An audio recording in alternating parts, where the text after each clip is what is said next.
All right, well, welcome everybody. I'm glad that you could make it. And we're going to be talking today about business writing predominantly. I will be doing the do's and don'ts of business writing, and that'll actually be kind of your blessing or your benefit for watching this video and being a part of this. And then also it will, you can pretty much just do what I say here as far as your assignment goes. However, you still need to comment on other students. So in other words, the way that I set the do's and don'ts assignment or discussion post up is you're supposed to just make an initial list, and then you're supposed to comment on other students' list, and then you're supposed to do your final list. Well, I'm going to give you your final list in this Zoom session. And so you can post the final list, but I still want you to comment on two other students' lists. And in fact, if you comment on other students' lists, and it's different than what I've given, then you can make some comments. Hey, maybe you forgot this, or maybe you forgot that business writing was supposed to be conversational or whatever. So you can make comments like that on other students who maybe didn't watch the video. But anyway, so that's kind of my goal. My goal is to go over business writing in general, and then also to do what I call the do's and don'ts, which is your discussion post assignment. And then I'll show you some samples of what I mean by good and bad business writing, okay? So I'm going to share my screen. Let me go here. Oh, another person's coming in. No problem. So I'm going to go ahead and share this screen right here. So share that. All right. And so you guys can all see my screen right now. And Yes. okay, thank you. You can do verbal, which I appreciate. You guys certainly can keep your cameras off or cameras on, whatever you want to do. But you can also there's also some reaction buttons at the bottom. And if you want to just do thumbs up, yeah, that works too. So I appreciate that. All right. So first thing I just want to say about business writing that's very important for you guys to know is that business writing is not the same as essay writing. And most of you that are taking this class have come from an English background. You focused on doing an essay, and the essay had to be, 7 pages long or whatever. And so you're trying to fill it and cloud it, fill it up with as much information as you can so you can stretch it out and get to your 7 pages or whatever it might be. You're going to use double spaced paragraphs and all that kind of stuff, and maybe even a little bit larger font size so that way you can stretch it out as long as you can. And business writing is the exact opposite. It's all about brevity. It's all about briefness. It's all about clarity. It's not, long paragraphs and long sentences. It's short, simple sentences, clear to the point. You don't have to be flowery and descriptive like you might be writing an essay. You're trying to make it sound really, like some kind of a literary genius to it. In business writing, it's about simplicity and it's about clarity. And so everything that you do in business writing should be brief, to the point, simple, all that kind of stuff. And it also is very important in how it looks. So a business document certainly should read well, it should flow well, it should be easy to read and simple, but it also should look appealing. And what I mean by that is you don't just send somebody a paragraph of text, that's your email or that's your letter, it's just one big long paragraph of plain text. That's not business writing. Business writing utilizes what we call text design or design elements to improve readability. So the idea is you want to make your document in business, you want to make it very scannable and readable so that you don't have to read the whole thing. You can pretty much scan it as a quick look over and get a gist of what it's about, because there's bold text, there's underlined text, there's bullet lists, there's headings, things like that that make your document very appealing to the eye. It should look neat. There's one thing you'll notice if you look at any business document or any, especially marketing pieces, stuff like that, they use little short paragraphs, little headings over the paragraph, and they're separated by space. It's what we call white space, which is the space around the paragraphs, but we also call the paragraphs chunks. So business writings in little chunks of information as you make your way down the page. And sometimes those chunks of information have a heading over them. So you kind of are told in the heading what the next paragraph is about. So those are the kinds of ways in which you can make your document more scannable and readable. So yes, it's important to have good grammar and proper sentence structure and all that. And that's what I call how it reads. But it's also important to have good visual, attractiveness to your document. So short, tight, single space paragraph separated by space, some headings, maybe a bullet list, bold and italicized and even underlined text throughout the paragraph, highlighting important words or important statements. And you do that through your whole document, it becomes very scannable.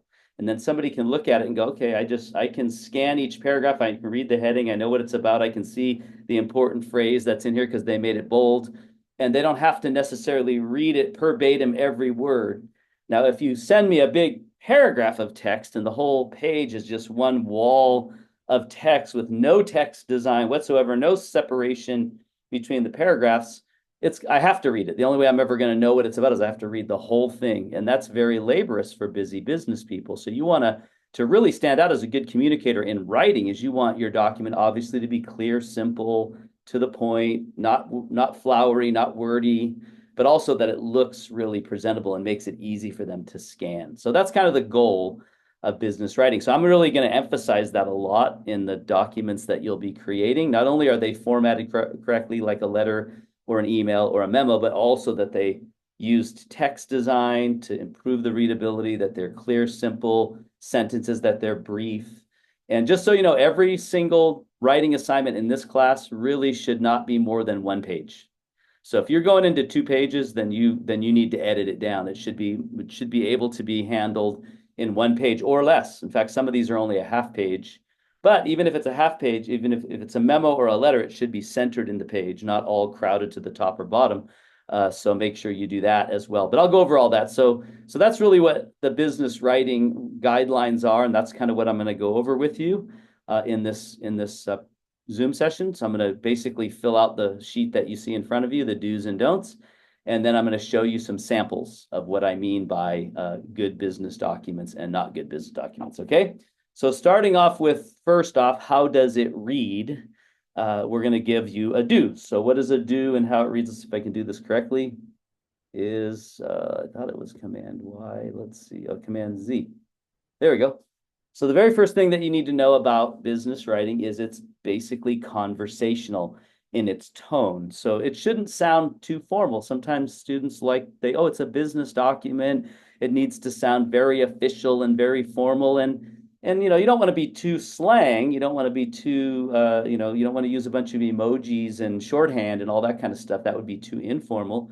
But certainly you want it to be, have some professionalism to it. But really the goal is just conversational. Like if it doesn't read like you would normally talk, then it's too formal, right? Or it's too informal. So keep it at a conversational tone. That's a very important aspect, and your book gets into that quite a bit. So that's the first rule, and that means not too formal or not too informal. Too informal would be like, hey guys, things like that, using terms like hey guys, or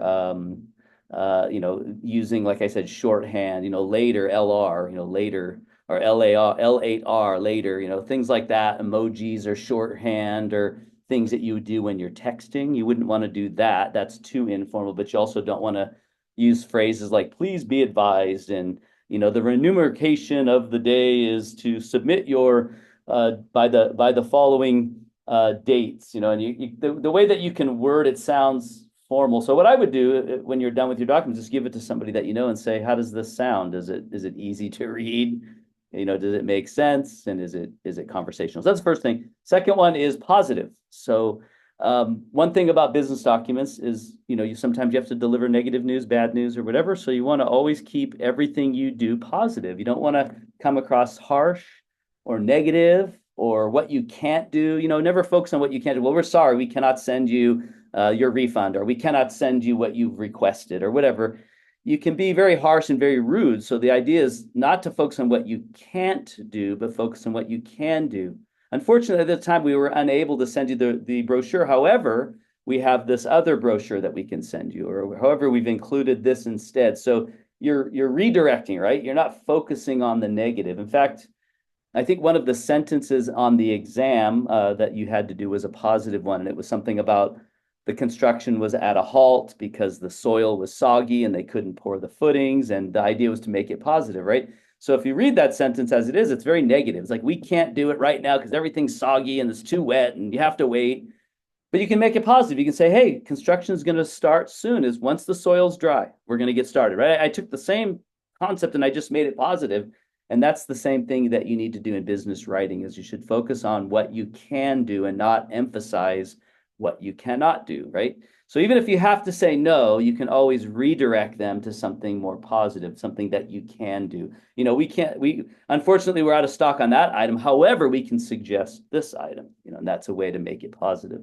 So that's the second thing. Third thing is, again, very clear, very plain, simple language. Especially when we're dealing with multicultural audiences many times, if we get too flowery or too impressive using big words. I mean, certainly some industries have verbiage and terminology that's relevant to the industry, and you have to use that terminology. But in general, communications in a general sense, just plain language. You don't have to get too fancy in what you say or sound too informal again or formal. Just clear, plain, everyday language. If you could please send me the report tomorrow, I would really appreciate it. That's plain language. So don't overdo it. Make it simple, make it plain, make it brief. That's kind of the goal. All right, and then it should be you-centered. Now, you-centered means that you're focused on the reader more than you're focused on yourself. You're focused on what you can do for them rather than what you need to do for yourself or for your company. So it'd be kind of like the difference between, I need the report that you put together so that I can complete my report. That's very self-centered, So you'd make it you-centered. You'd say something like, in order to provide you with what you need, if I could get the report that you put together, it could help me to provide those services that you need, or help me to provide to others what you've done, or help to push forward what you've done, or something like that. And the examples that we gave in this was also some sentences that you had to go over, and those sentences was very similar. You have you-centered. It was like, in order to rent our equipment, you must demonstrate proficiency in its use before you, or we cannot let anyone do it unless they have proficiency in using it. And it's very much our policy states, or our rules are, and it's all about me, right? And so to make it you-centered would be for your safety. You must demonstrate proficiency in use before you can rent the equipment. It's for your safety. It has nothing to do with my policies, or it's about you. So that would be you-centered. So and this means, when you write a document, you're doing it more for the reader. You want to show them the benefits of whatever you're trying to get them to do, or whatever information you're trying to share, rather than just you sharing it or being about your policies or your company or your rules or guidelines. So you-centered, that's the key. And I look for all this. I can't always find it, but I can certainly catch it when somebody's being very harsh or very negative. So be watching that. Again, brief and short. So sometimes people like to use a lot of words. They get very wordy, and their sentences are 100 words long, and they have a sentence that has a comma and a continued comma and a longer comma. And the idea here is simple, short, brief, and the document should be brief. Like I said, none of the documents that you're going to be creating in this class really should be more than one page. They should all fit on one page. And that's the idea. So if you've gotten more than a page, you've probably gotten way too wordy. So you need to edit it back until you get it down to one page. But that's the idea, short, to the point. Now, be careful not to be super short. Some people, they give me a one-sentence letter, and I'm like, goodness, you got to still accomplish the purpose. And if you have a lot of space and extra space, then you might want to foster some goodwill. That's one of the things your book mentions is, utilize that little bit of extra time you have, if it's something you can get to real quickly, and foster some goodwill. I hope that you're doing well today when you open your salutation, greetings, Mr. Doucette. I hope that you're having a fantastic week. That's just those little things. And then the sincerely's, and I hope to talk to you soon. And just those little extras are very beneficial to establishing better relationships with people in the workplace. So utilize it if you have the opportunity to foster goodwill, but definitely brief and short is the key. And then you want to change up your sentence types. So I recommend using as many simple sentences as you can, which are just basically, one dependent clause or one independent clause. But sometimes it helps to add a conjunction like an and or but, and do two independent clauses that make you a compound sentence. And that just makes it a little easier to read. It doesn't sound so choppy, as you flow from one to the next. Or you might want to use a complex compound sentence, which is one dependent clause. and one independent clause. And so there's different ways in which you can do your sentences, but just don't have long run-on sentences. In fact, the goal is about 20 words. That's kind of the ideal number of words within a sentence, about 20. And then you should really have another sentence. So if I'm reading your document, and usually, by the way, when you have really long sentences like that, it makes it difficult to read because you're like, wait a minute, hold on. And then you have to go back because you're not really sure what this meant that was next. But if you just make it another short, simple sentence, it makes it so much easier. So I'll be watching for that. I'll be watching for long sentences, long run-on sentences with a bunch of commas, carrying on, carrying on. Sometimes it's just a lot easier. And I might even just write clunky. This is a clunky sentence because it just didn't make sense. And it's probably because it was too long. So anyway, short, single space paragraph, short brief paragraph, short brief sentences. And that was the other one is paragraphs. Obviously I'll get to paragraphs in a second. Use proper grammar and punctuation. This is not an English class. I'm not grading you on your English and composition and all that kind of stuff. But if I catch something because it's so obvious, I'll note it. You're missing a capital letter here. You didn't put a comma here. You didn't put a period here. You didn't, whatever your sentence is incomplete, or it's a run-on, or it's a comma splice, or whatever. I'll identify those things. But certainly your goal is to take everything you learn from English when it comes to punctuation and grammar and apply that to your business documents, because that can discredit you a little bit. You lose some credibility when you don't use proper punctuation and proper grammar. So make sure you do that. And Grammarly and AI tools like that are helpful. I use it all the time on everything. I mean, I don't purposely use it. I have it set up in my computer where it automatically scans my documents, and it helps me to kind of word things a little better because I tend to be a little bit wordy sometimes too. So anyway, that's the other one. And then use complete sentences again. So be careful of shorthands or any kind of acronyms and things like that. If people won't know the acronym, you should spell it out. Be careful of shorthand or partial words that we usually use in texting. Make sure they're complete sentences. A lot of times we get so used to texting and they're not complete sentences that we end up carrying that over into our business writing. So be careful of that. You also should be careful of your parallel sentences. So there's a great section in your book on this, and I believe it's chapter 4 about the parallel sentences and making them parallel. And what that basically means is,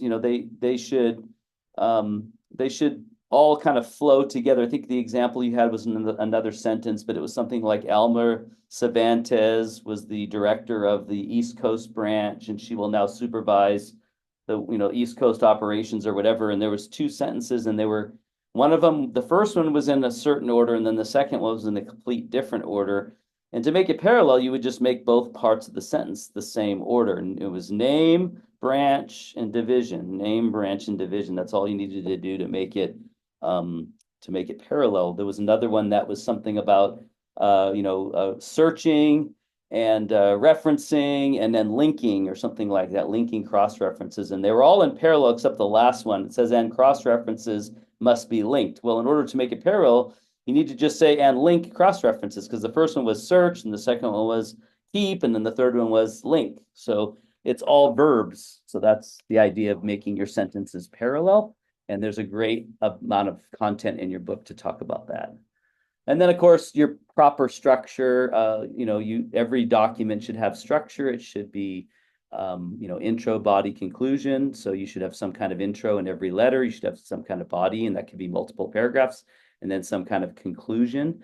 And as you see, we'll get into like negative messages, and negative messages start with a buffer in the introduction. They continue with the reasons for the negative news, and then they give you the negative news, and then they give a courteous close. And that's kind of following that proper structure. But don't have no structure. You should be grouping like ideas together. You should, if it's talking about the swing shift employees in paragraph 1, then deal with everything that has to do with the swing shift employees in paragraph 1, and then the day shift employees should be paragraph 2. But don't talk about swing shift in paragraph 1 and then swing shift and day shift in paragraph 2, and then day shift and swing shift again in paragraph 3, unless, the idea is to try and group like ideas together. And you'll see if you do the parking memo assignment that's what you need to do. You need to group all the information together into each single paragraph. That's the thing about business writing, is each paragraph, and this is in composition too, each paragraph should really be its own topic, and that should be how it flows. So And I didn't have anything here. Group similar, there it is. We call it chunking. So don't be all over the place. Don't have no structure. And then the only thing I didn't point out was paragraphs. And I guess I talked about that and how it looks. So getting into then how it looks, this is the difference between essay writing and business writing. And I don't know if anybody have any questions before I move into how it looks. Are you guys okay? You guys fine? No, Professor, I've been texting you in the chat. I'm Oh, I sorry. don't even, oh, it's being hidden by my camera. I didn't even see it. Sorry, you can interrupt me anytime.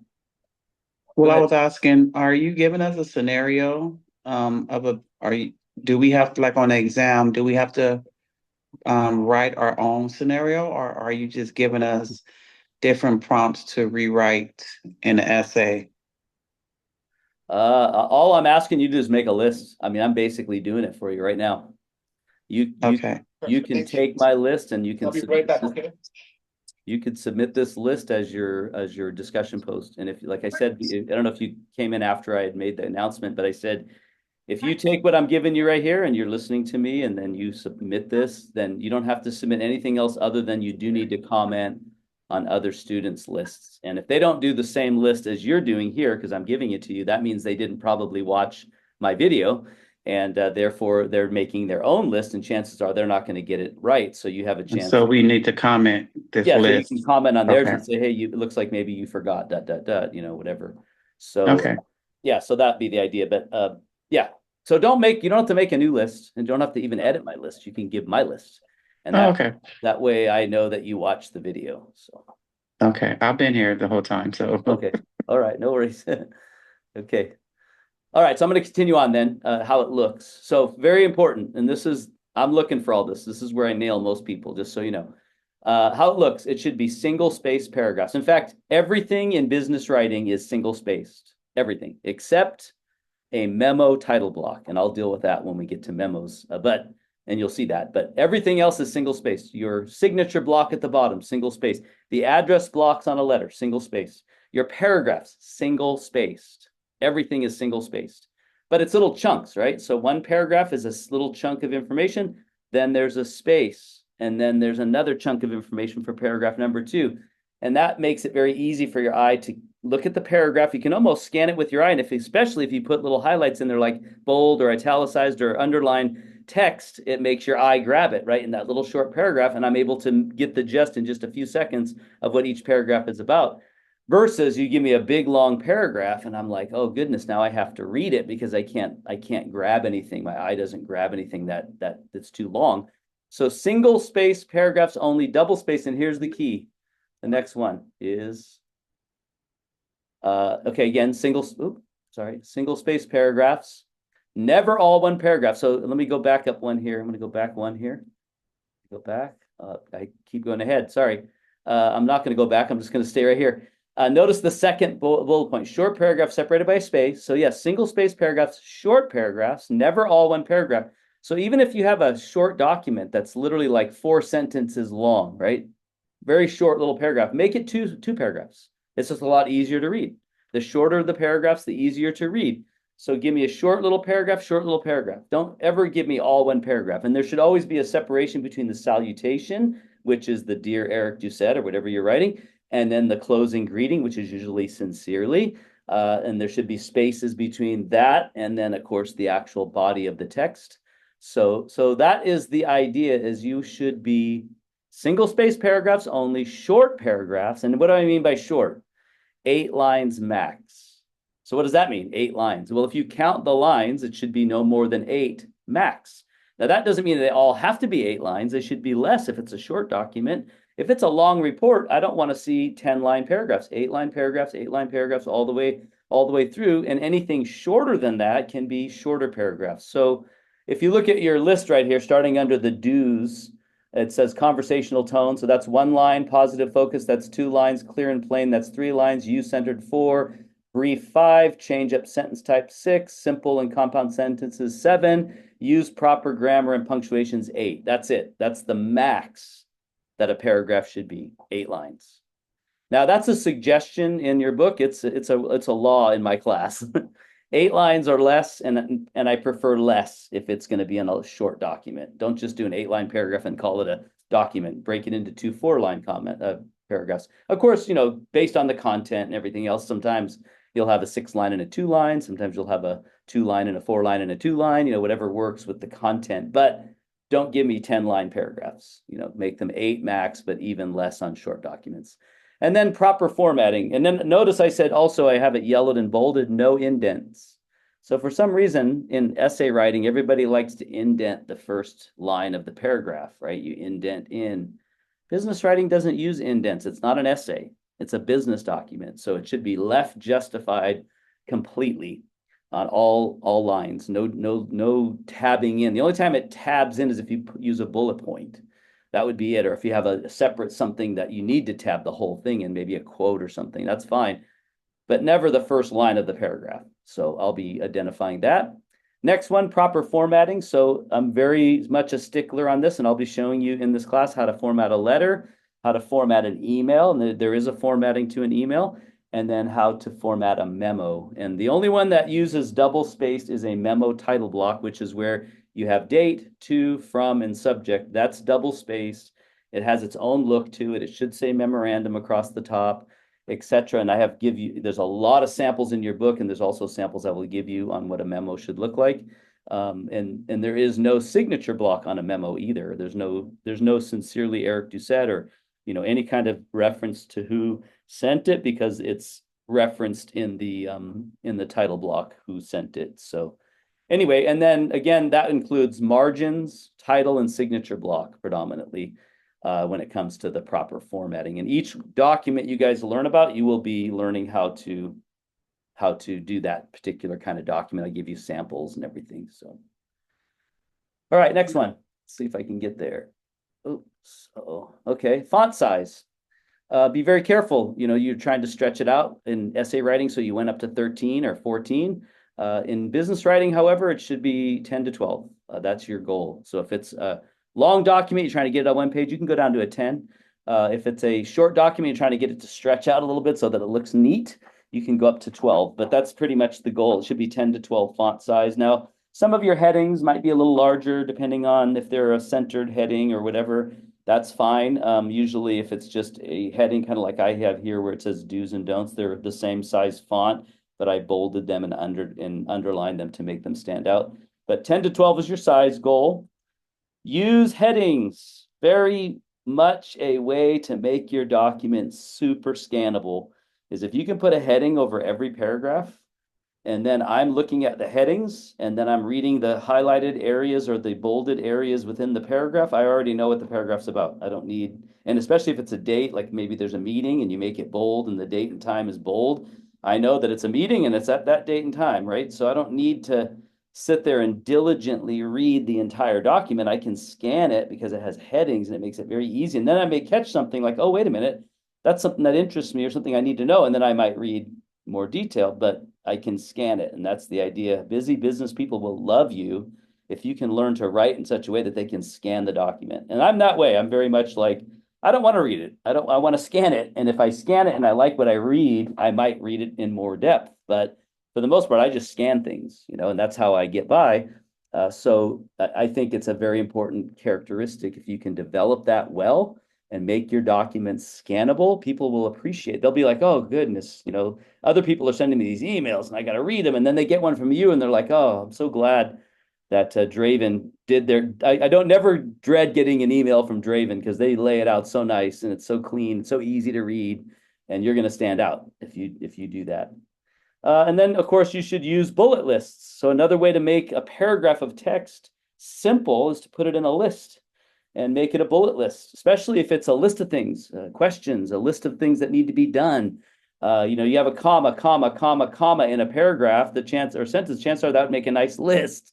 So use it. Utilize bullet lists, utilize numbered lists. Bullet lists should be used when there's no process to follow. It can be any random order, but if it needs to be in a specific order, then you would use a numbered list. But these make it so much more visually appealing and so much more easy to scan. And this is why they recommend, by the way, on your resume, when you get to your job duties, to put it in a bullet list. Why? Because it's just easier for them to scan the bullet list as to what your responsibilities were rather than reading a whole paragraph. So you'll see that recommended when you get to chapter 13 of the book, but utilize bullet lists. In fact, I'll be looking for anything that you can bullet list in any of your documents. And I pretty much give you assignments where you can utilize a bullet list. And so I'll be looking for those. Again, use bold, italics, underlines, and even all caps in your document. So this would be in the paragraphs themselves. You want important things to stand out. You want dates, times, numbers. Those are always really valuable they need to stand out. So you should make them bold. You should make them underlined, sometimes both, sometimes all three, italics, underline, and bold, or maybe all four, italics, underline, bold, and all caps. And I know your book says, well, all caps is like you're yelling. Yeah, but sometimes you need to make it clear that you don't want them to miss this, right? The parking memo assignment. I don't know if I gave that one to you guys or not, but there was a parking memo assignment that had a statement that said, if your car is not registered, you will get a ticket. Well, some students hide that in a regular plain sentence in the middle of a long paragraph, and people go, I never saw that. So why don't you make it all caps, bold, and stand alone all by itself right in the middle of the page? Says, if you do not register your car, you will be ticketed. Then nobody can ever say they didn't see it, right? Because it's right there. So that would be the example. But I'm telling you, use what I call text elements of design to improve readability and scannability, and that is headings, parallel bullet lists and numbered lists, bold, italicized, underlined, and all caps throughout your document to make important statements, important requests stand out, dates, times, numbers, etc. That'll make your document much more scannable. All right, and again, fits on one page. So all the documents in this class should fit on one page. If ever in writing, though, you have a document that is longer than one page, kind of the general rule is if it has to roll over between 20 and 40% of the next page, then you should probably try and edit it down to one page because it's just a lot neater. It's a lot easier for somebody to read a single page document than a double page. So if it's 20%, and it's even worse, I've seen students, the whole document looks great, and then they get to the end and it goes over one line. Thank you very much. I look forward to hearing back from you. Sincerely, Eric said. That's all that's on the second page. And it's like, edit it down to one page. Make it fit on one page. If it's especially one line that rolled over, make it one page. There's certainly some editing you can do to get it down to one page. Now, again, if it goes over 20%, 25, 30% into the next page, then that's more acceptable to have two pages. But 10%, 15%, even 20, try and edit it and get it down to one. That would be the goal. On email, it's not as important, but on a memo or a letter, it certainly is. And then business writing uses a lot of design items as well as, design text items, but also just design items like graphs and tables and data, pie charts, all that kind of stuff. They do all that because, they're oftentimes presenting that kind of information. So it's really helpful to put it in a chart, put it in a table, put it in a trend chart or whatever it might be. And those really make your document visually appealing. So utilize those. I used to do in this class, I used to do a business report at the end. Now I'm doing mock interviews, but a business report, and the business report, I told them you have to have at least one graph, one table, one pie chart, whatever, because I want you to show your data, because it was a research kind of report. I want you to show your data in a visual fashion. That's what business reports do and business documents. It doesn't have to just be in a report. It could be, maybe you're sending out an informational letter about something and it has data. Why not put it in a table? It makes it a lot more visually appealing. So anyway, that's the thing. And then the don't there is don't make your document not visually appealing. Make it look really nice. And you all know it. We've all been there. You get a document and it's double spaced. It looks like an essay. It's very intimidating to read. It's not appealing whatsoever. And then you get a document that's well laid out. It's got some headings, got some bold text. It's neatly centered in the margins. It's got letterhead, whatever's on it. And you're like, this is much more pleasant to even look at, and it makes you a little more willing to read it because it looks so nice. So, all right. So that's pretty much it for my do's and don'ts. I kind of covered it all. And now I want to show you a couple of examples of some of these. So give me a second I'm going to open a different class that's not Cerritos, but it's RCC River or Norco. That's where I teach full time. And I'm going to go ahead and go there and show you. I have a class that I teach there, very similar to this one, same textbook. So I'm going to go there. For some reason, it's been really slow, but I'm going to show you some good and bad documents, okay? And just show you the difference. I'm trying to visually give you a visual of everything I've just been talking about right now. So let me go back here. Hold, give me a second. I'm still searching for it, and then I will show it to you. Once I get there, I'll open it. Okay, here we go. All right, let me go back to Zoom. Any questions, by the way, as I'm shifting gears here? No. Okay. You guys can interrupt me at any time if you're not sure.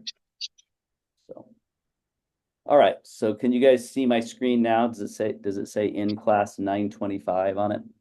Yes. Okay. All right. So I'm just gonna do a couple of these. This is a bad memo. I don't know. Tell me if you can see it open. Do you see it opening? Do you guys see that? Yes. Okay. It says bad memo formatting. Okay, so Yeah. obviously this one here, what's wrong with it right away? There's three things wrong with it, just without even looking. Number one, it's all one paragraph, right? They didn't do anything to improve the readability of the document. I'm not reading it yet. I'm just looking at it. They have somewhat of a proper memo of title block, which is the to, date, and subject, but they're missing the from line, and they do not have the word memorandum across the top. And then they also have a signature block down the bottom, which a signature block's not needed on a memo. So this right off the bat, those are things I haven't taught yet, but right off the bat, it's just all one paragraph. So this is, and even though there's a paragraph break right here, who have a clue to shoot the thing about the thing, didn't have a clue about the shoot.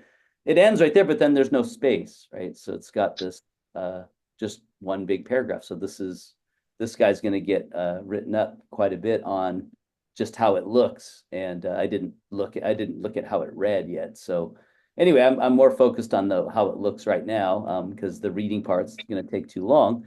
So here's another one that I call bad format. So here we go. This one, actually, they did a couple things right. They did have the word memorandum on it.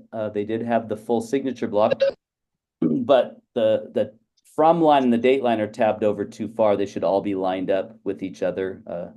And then right away, there's no space between the subject and the start of the memo. And then again, they have two paragraphs, but they have no space in between them. The second paragraph is 1, 2, 3, 4, 5, 6, 7, 8 lines, but this is a short document. So I would break that into two paragraphs. And they did have the initials of the author, which is correct for a memo, but it's not centered in the page. It's all crowded towards the top of the page. And you have all this white space down the bottom. So why not make more white space in your document between the chunks of information in the paragraphs, and then add text design. Now they did use all caps, the word don't. All I see is don't recall, so I don't know what it stands for. But nonetheless, that's an example of a poorly formatted memo and without any text design in it.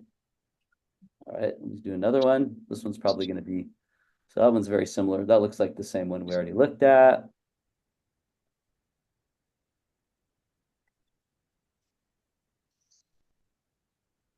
This one's having trouble opening. Yeah, try bad memo 2 down here instead. Okay, that one kind of looks like the other one we did, but again, it's all one paragraph. This is, by the way, the parking memo I was talking about, and it's talking about day shift employees and swing shift employees, and it's all just lost. It's all lost in this paragraphs of text, and there's some dates in here and numbers and times, but they all just kind of blend in. If I got this, I wouldn't even want to read it to begin with, because it's just all one block of text. And it's very intimidating to read, and it's not very appealing at all. I'll show you that same one fixed. So let me go back here. I'll show you that memo. Oops, I went too far. Sorry. I have that one here as a good one too. So here we go right here. So that same one could look like this. Watch. There you go. So see how much text design it uses? It has all employees right here. Day shift employees, swing shift employees. You have the properly formatted memo at the top. You have short paragraph with a space, then you have a heading of all employees. And then notice, please have your white sticker visible to avoid being ticketed, all in bold. So there's a registration meeting on these two dates. And then here's day shift employee guidelines. Here's swing shift employee guidelines. It's in a bullet list, so they listed them, the different guidelines for each group. And so perfect. So again, this is a visually appealing document. It still needs to be a little more centered in the page, but overall it's visually appealing. It utilizes design elements to improve readability, headings, bullet lists, bold text, etc. So again, if I was to compare that to this, which one would you rather get? The second one, so much more easy to read. This one here, you have to read the whole thing. And then you're hoping that it makes sense when you're done. So, okay, let me get a couple more. Here's another bad memo. These looks like an essay, and I wanted to show you that one if I can get there. So this one, maybe it's not opening. Okay, that one didn't open. This one will, hopefully. The gas. Taking a long time here. There There we go. All right. So here's that same memo. What does it look like? Does it look like a memo? Looks like an essay, right? Double-spaced paragraphs, indents on the first line. And it's just lost. It's lost. It looks like an essay. It doesn't look like a business document, that's for sure. So this is a big fail on this one as far as how it looks. And again, you're talking about day shift and swing shift here, day shift and swing shift here. And so they didn't group the like information together. So all right, let me give you a couple of letters here. So here's a letter. That one's got at least, but see, look at those long, intimidating paragraphs. And they did use some italics in there, but it's kind of lost. It's not formatted like a letter at all. It looks like an email. That's around the corner. As a letter. Yeah, I'm the wrong way. Is that a question? I think you're not muted, so we're hearing your conversation. Sorry. I'm sorry. Yeah, Professor, I wouldn't want to read none of those. To be honest with you, it does look like an essay. Yeah, that was the essay one right there. Let me see. I think I have some better memos. Here's a better parking memo. I'll go to this one. This one's a little better. So, it doesn't have any bullet lists, but at least it breaks it into headings, right? So it makes it a little easier to read. Again, memos do not have a signature block, but not too bad. I mean, it looks better. I don't know if it reads better because it looks like everything's still grouped. But they grouped day shift employees into one paragraph. Here's another memo that looks better. So again, same thing, headings and bullet lists and all that makes such a difference. Maybe it's the font that they use. It looks like the font is small, which makes it look like an essay. Well, the essay, it's because it's double spaced. And it was double spaced. The one that looked like an essay was double spaced and indented on every line. See this one here? So it's got an indent here. Can you guys see that? Where the very first paragraph has an indent, and then it's double spaced. All the paragraphs are double spaced. And business writing is chunks. So you're doing single spaced paragraphs, no indent. And that makes it much more easy to read and scan that. So let me go back to some of these good letters. So here's some bad letters. I already showed you a couple of bad letters. That's a bad letter. It's not formatted like a letter, and it's all one paragraph. That's what I mean by all one paragraph. That should be at least two. Let's go down. I'll go bad letter 5. All right, here's one that's double spaced. Looks like an essay too. At least they used some bullet lists and did have some headings, but look how long it is. I mean, there's no reason for it to be that long. And it's weird, even though you might think, well, double spaced paragraphs are a little easier to read. They're not. Your eye has a hard time linking things together. You have a short, tight, single spaced paragraph. It's a lot easier to read than a double spaced paragraph is. This one's a better letter, so at least they have some headings and bullet lists, and I would just break all these up with spaces. That's all they needed to do on that one. And they have a nice signature block at the end. So that one's actually formatted nicely as a letter. Just needs a little more design to it. Let's go. We'll look at one more and then I'm pretty much done. So this one's not bad. Bullet lists, by the way, should be tabbed in a 1/2 inch. And they didn't use any bold text or anything to make stuff stand out, but at least they're short paragraphs. Makes it a lot easier to read them. So that one's not too bad. It's better. So, all right. So that's all I wanted to show you guys. Do you have any questions or any concerns or anything like that? Yeah, Professor, did Hello, you show? I'm I'm so sorry. sorry. I'm so sorry. Oh, you could go ahead. It's okay. I was gonna ask Professor, did you show us one that was exactly how you wanted it? Yeah, that memo, the one memo I showed you. But I thought it was still something wrong with it. No, the one memo was pretty good. The one that parking memo, I'll show you it again real quick. Should have probably kept that open. It was the parking memo that had the day shift employee with the heading and then the swing shift employee. And then there was a bullet list underneath, and it kind of encapsulates kind of what I'm looking for in really all when it comes to how it looks in any of your business documents that you create. So hold on, let me go to modules. I probably have it somewhere else on my computer too. I could have just went there, but oh well.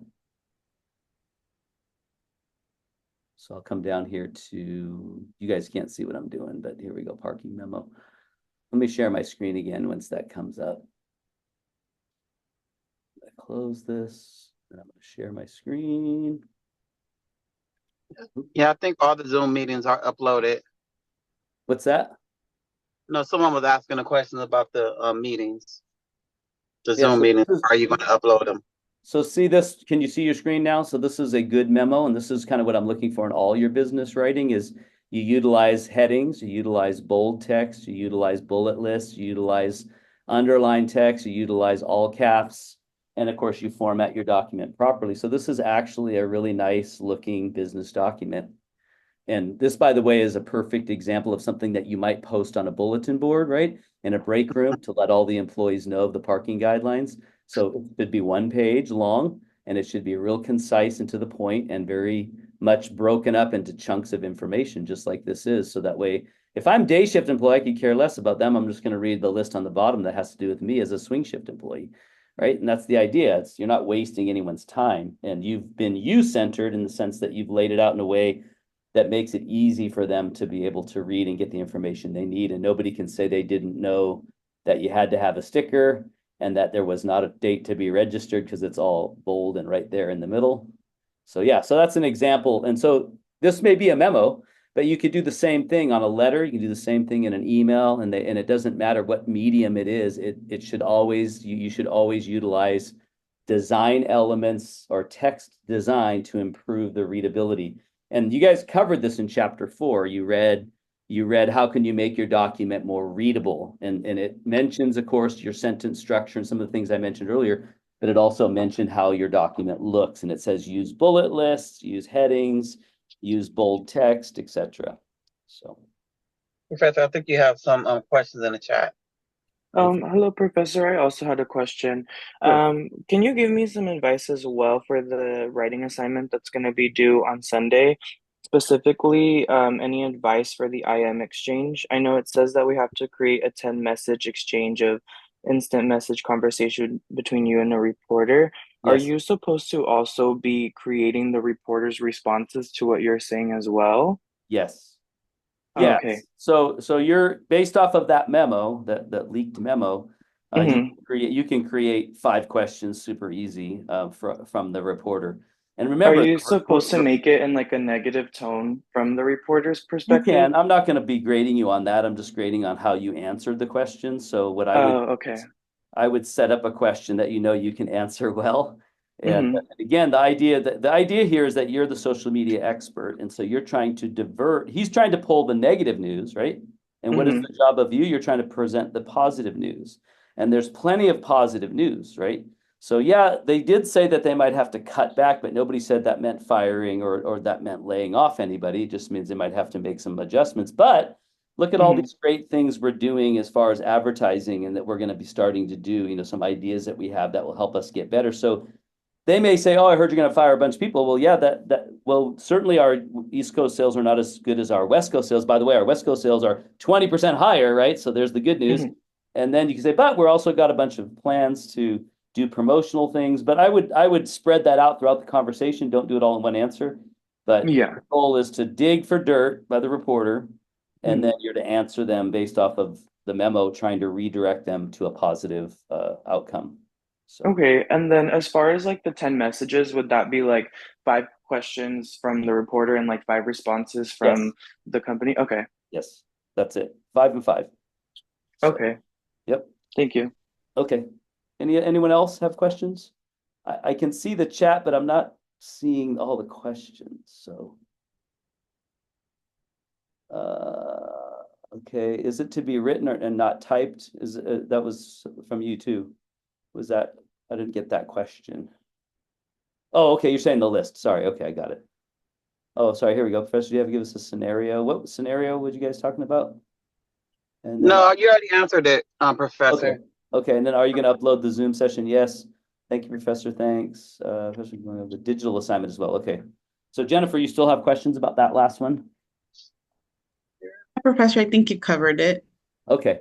Yeah, just real quick, I'll go over that whole thing and then I got to go because I have another class. But the instant message I just explained, so it's 5 questions from the reporter. I gave you the first one, and then you answering those questions. So look at the memo, understand what's happening, and then pretend for a moment, put on the hat of being a shady reporter, and you're trying to dig for dirt, right? You're trying to dig for dirt. So your questions are going to be looking for dirt, right?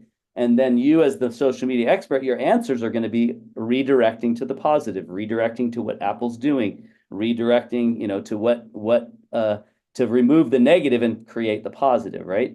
Then you're going to do a blog. So the idea here is, okay, you've had this conversation with the reporter, even though you spend everything positive, you already know they're going to take the dirt and they're going to report on it. So now you want to be preemptive and be able to go to your constituents at Apple and give them the true story, right? You don't need to reference that a reporter got a hold of the memo and all that. That's unnecessary. You just need to tell your constituents what's going on with Apple. Hey, we have a whopping 20% increase in sales in the West Coast, and we are in process in the East Coast of implementing some new promotional efforts, so we expect to see the same results in the East Coast. So you're just telling them the good news. And that's really what a blog is. It's a way in which you communicate with your constituents what you want them to know, your message, right? Your narrative of what's taking place. So that's the blog. And by the way, a blog should always have a catchy title that really stands out. So it should be larger and bold. You still should use design elements in the paragraphs. Don't just give me paragraphs of text. Use bold, headings, underlines, bullet lists. All that should be, especially in a blog, because it's a visual medium. People look at that. They want to be able to be drawn in. And that means it also should always include a image or a picture of some sort. All blogs do. And I gave you some samples of that. So utilize the samples. But your blog is going to be you telling the good news. And then your tweet, which can only be 140 characters, even though you can do now 220 or 280 or whatever, I still want it to be 140. That means letters and spaces, so very short. And that is just a quick message about Apple, and then direct them to your blog. And that's all that's really what tweets do. They give little chunks of info with usually redirecting them to a hashtag or to a blog. And that's the usage of them. So that's the 3 parts of the assignment: the instant message exchange, a blog, and then a quick little tweet or X message. Does that make sense? Yeah, you can send me a preview if you want. I'll look at it. All right, I got to run. Thanks, you guys. Have a great day. Professor, have a good day. Yeah, appreciate you logging Thank in. you, Thank you, Professor. I will upload this video a little later today. Thank Okay. you. Thank you. Have a good rest of your day. All right, you too. Thank you.